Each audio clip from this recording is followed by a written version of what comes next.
മെടുക്കി തകർത്ത് കളഞ്ഞു.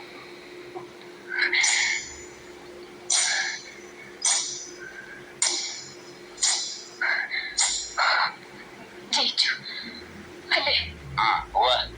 അങ്ങനല്ലേ പാടുള്ളൂ. അതെ, വലിയ ആളല്ലേ നിങ്ങൾ. പേര് കേട്ട അച്ഛന്റെ പേര് കേട്ട മകൻ.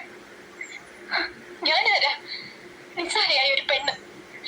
പക്ഷെ ഒന്ന് മനസ്സിലാക്ക, എന്റെ ഉള്ളിലുണ്ട് ചെറിയ ചില ജയങ്ങൾ ആഗ്രഹിക്കുന്ന ഒരു മനസ്സും. അതിനെനിക്ക് തൃപ്തിപ്പെടുത്തിയേ പറ്റൂ. നിങ്ങളെ പോലെ രാഭാസന്റെ മുന്നിൽ ചിലിങ്ക കെട്ടി ആടിയപ്പോ കളങ്കപ്പെട്ടത് ദൈവദത്തമായ ഒരു കലയാണ്.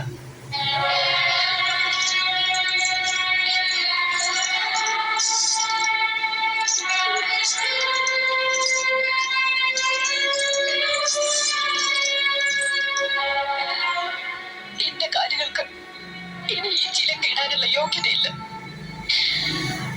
ഉള്ളിൽ 1000 മുള്ള കുത്തിയിറങ്ങുന്ന വേദനയിലും എനിക്ക് സന്തോഷിക്കാൻ ഞാനിതിവിടെ ഉപേക്ഷിക്കുകയാണ് എന്നേക്കുമായി.